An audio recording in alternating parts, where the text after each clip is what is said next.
अस्सलाम वालेकुम नाज़रीन, आप यूट्यूब चैनल देख रहे हैं, मैं तकवीर में आप। हर शख्स इस वक्त इमरान खान बनने की कोशिश कर रहा है। जब भी अमेरिका, लंदन या अक़वाम मुत्तहिदा का कोई दौरा होता है तो ये ख्वाहिश दिल में जागती है कि हम भी इमरान खान की तरह इंटरनेशनल प्लेटफॉर्म्स के ऊपर बैठ के एक बोल्ड अंदाज में इंटरव्यू देंगे। ख्वाजा आसिफ साहब जो इस वक्त हमारे वजीर दिफा है पाकिस्तान के, उनकी भी खुशी से बगले बजेंगे। उनको मेहदी हसन जैसे इंटरनेशनल प्लेटफॉर्म के ऊपर एक बड़े एंकर के सामने इंटरव्यू देने का मौका मिला है। खुशी से निडाल ख्वाजा आसिफ साहब वहां पे पहुंचे हैं और मेहदी हसन ने जो उनकी मट्टी पलीद की है वो देखने वाली है।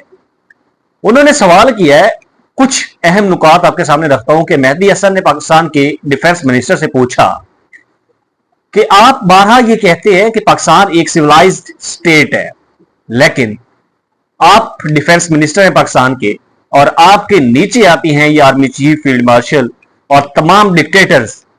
लेकिन ये तासुर भी गलत नहीं होगा कि जहां पे आपका उनके साथ इख्तलाफ होता है, आर्मी चीफ के साथ या बाकी डिक्टेटर्स के साथ, तो आपको उनकी बात से इक्तफा करना पड़ता है। हालांकि बीइंग अ सिविलियन स्टेट आप उनसे सुपीरियर हैं, आप उनके एग्जेक्टिव हैं, वो आपके नीचे काम करते हैं। तो इसके पीछे क्या वजह है?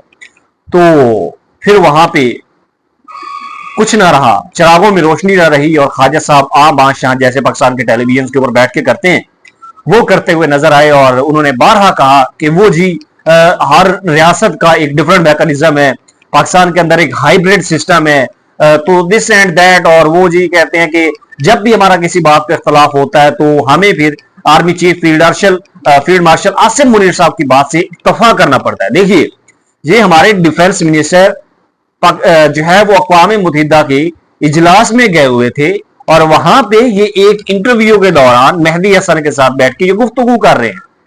और दूसरा जो मेन सवाल है इस वक्त, ख्वाजा साहब ने वहां पे क्लेम किया कि इमरान खान जो इस वक्त एक लंबे अरसे से जेल के अंदर है, उसका बाहर की दुनिया के साथ किसी किस्म का कोई इंटरेक्शन नहीं है।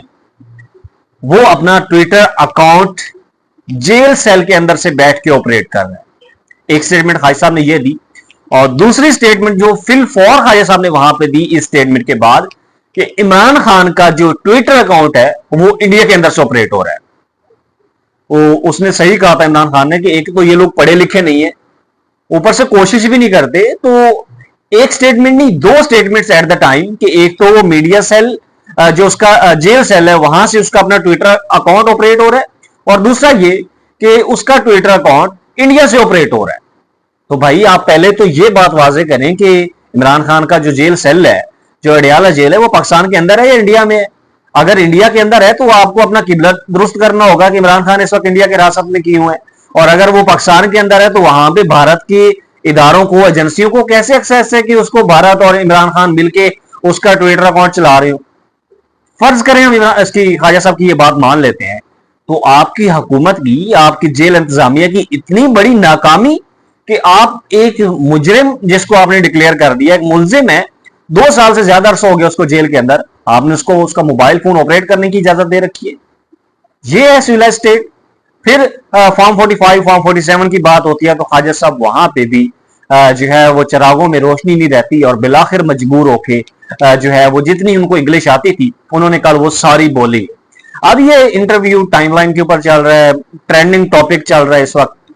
साथ साथ मेहदी हसन ने उनके साथ और बहुत सारे सवाल किए, जिस तरह से इमरान खान की लास्ट हियरिंग थी थ्रू वीडियो कॉल, जय साहब को भी उनकी आवाज नहीं आ रही थी, इमरान खान को भी आवाज नहीं जा रही थी। तो इसको सलमान अकरम राजा ने कोट किया था मीडिया के सामने कि जिस अंदाज में इमरान खान की वीडियो लिंक के ऊपर पेशी करवाई गई, एक काबिल अफसोस। उसके ऊपर भी ख्वाजा साहब ने बिल्कुल इस चीज को तस्लीम किया है कि वो इस सिस्टम में एग्जिस्ट ही नहीं करते। जितनी भी पावर एंड सब कुछ है वो आसिम मुनीर साहब के पास है और वो बारहा कहते हैं कि पाकिस्तान के अंदर एक हाइब्रिड सिस्टम है, जिसको जो है अगर आप डिक्टेटरशिप कहेंगे तो वो गलत नहीं होगा, लेकिन ख्वाजा साहब कहते हैं कि ये एक हाइब्रिड सिस्टम है। एक बड़ा मुतराज़ा और शुरू हुआ कि ख्वाजा साहब के पीछे अक़वाम मुत्तहिदा के इजलास के दौरान एक खातून पाई गई जो पाकिस्तानी खातून है और इसराइली एजेंट है। वो इसराइल की हमायत में मुख्तलिफ ट्वीट्स भी करती रहती है और ख्वाजा साहब के जब पीछे उनको पाया गया, वीडियोज आई, फोटोज आए, तो फौरन से पहले फॉरेन मिनिस्ट्री ने इस चीज के ऊपर ट्वीट किया, इसके ऊपर स्टेटमेंट दिया कि ये जो चीजें हैं ये गलत हैं, ये किसके कहने पे आई है, किसके इजाजत के साथ आई है, क्योंकि ख्वाजा साहब के पीछे बैठी थी।